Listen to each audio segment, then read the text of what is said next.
Asgjë s'mund të jetë si më parë nga kjo e inde. Protestuesit i kanë hyrë rrugës së përballjes. Majoranca asaj të konfliktit. Përplasja e sotme në shesh përballë parlamentit shënoi kthesën e madhe të protestës në ditën e 33 të saj. Tani më, aksioni protestuesve është përshkallëzuar duke vendosur në target deputetët e parlamentit, ndërsa shumica qeverisëse duket e gatshme për t'i vënë shkrepsen zjarrit të revoltës, me deklarata e qëndrime të forta ndaj akteve në shesh. E megjithatë, ka ende një grupim mes protestuesve që kërkon linearitetin e protestës së këtij muaji që lan pas, me marshimet para kryeministrisë, duke shmangur aktet e dhunës. Sa kaq, në krahun tjetër për shkallëzimit duket se nuk ka qenë as pak surprizë për socialistët e aq më pak për forcat e rendit. Arrestime të shumta të protestuesve ndodhen sot, mes tyre edhe atyre që vetëm qelluan me miell makinat e deputetëve apo ministrave. Të tjerë u dhunuan gjatë arrestimit duke u marrë zvarr, ndërsa shoqërimet ndodhen edhe në ambientet lokaleve pranë parlamentit. Arrestimi protestuesve u përcoll me revolt nga qytetarët në shesh, ku një pjesë e tyre kërkuan lirimin e të shoqëruarve para dyerve të komisariatit. Nuk mungoi as gazi lotësiellës, akti i cili solli problem për një pjesë të madhe të qytetarëve protestues, edhe për ata që ishin larg rrjeshtit të parë ku ndodhi konflikti me forcat e rendit. Në krahun tjetër nuk munguan as efektivët e lënduar, ku sipas QSUT, 15 të tillë morën trajtim pranë spitalit. Pjesa përpara parlamentit u kthye në një arenë lufte të njëjtë, pasi në fakt që prej mëngjesit një grup protestuesish ishin vendosur pikërisht këtu për të pritur deputetët me thirrjet parlamenti i krimit dhe nuk na përfaqësoni, sigurisht edhe me thirrjen Rama jep dorëheqjen. Sapo makinat e deputetëve u afruan, protestuesit i qelluan me vezë dhe sende të tjera. Kjo solli dhe kundërpërgjigjen nga ana e policisë me spraj e piper, e që pasoi më pas me përleshjen. Emisioni Quo Vadis ka marrë prononcimin e disa prej protestuesve që ishin pjesë e përplasjes. Si ndodhi përplasja me policinë?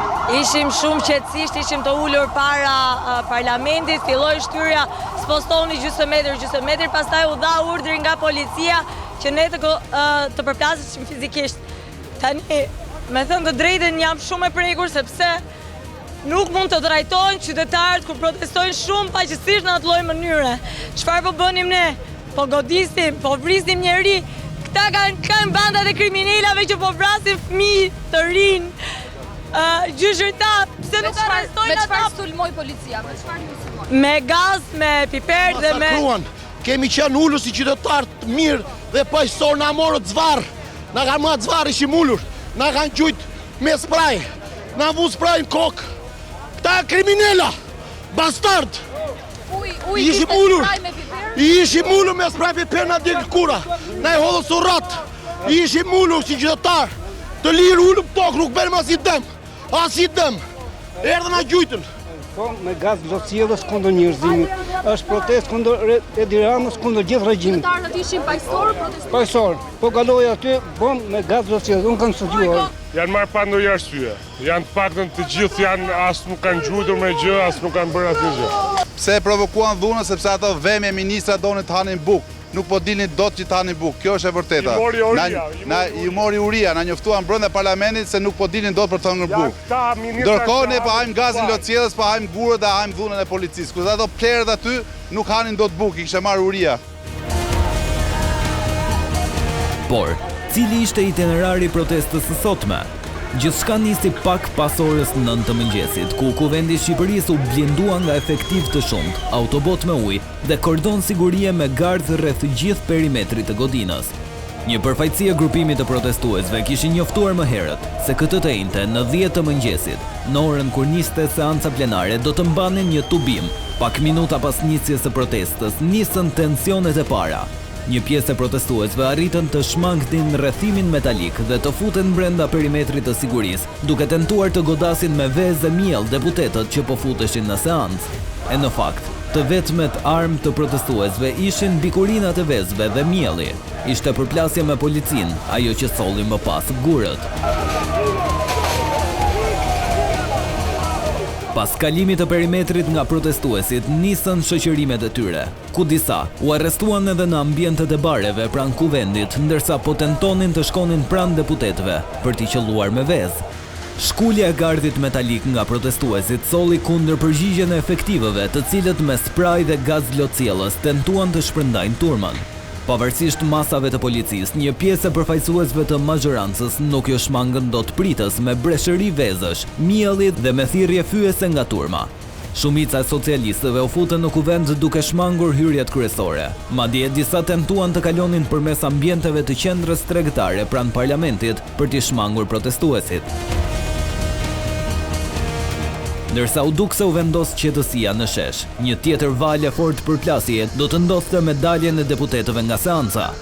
Shumica e shmangën daljen kryesore, ndërsa turma e protestuesve, teksa i pa duke u larguar nga pas kuvendit, nisi të shtynte para. Kështu nisi përplasja e dytë e fortë me policin. Ndërsa nuk mungoi dhuna gjatë arrestimeve, apo edhe gurët e protestuesve, të cilët u indinjuan nga reagimi i forcave blu. Mes të ndaluarve ishte edhe avokati Altin Goxhaj, i cili ishte kontaktuar pak para ndalimit nga stafi i Quo Vadis për një prononcim live nga protesta.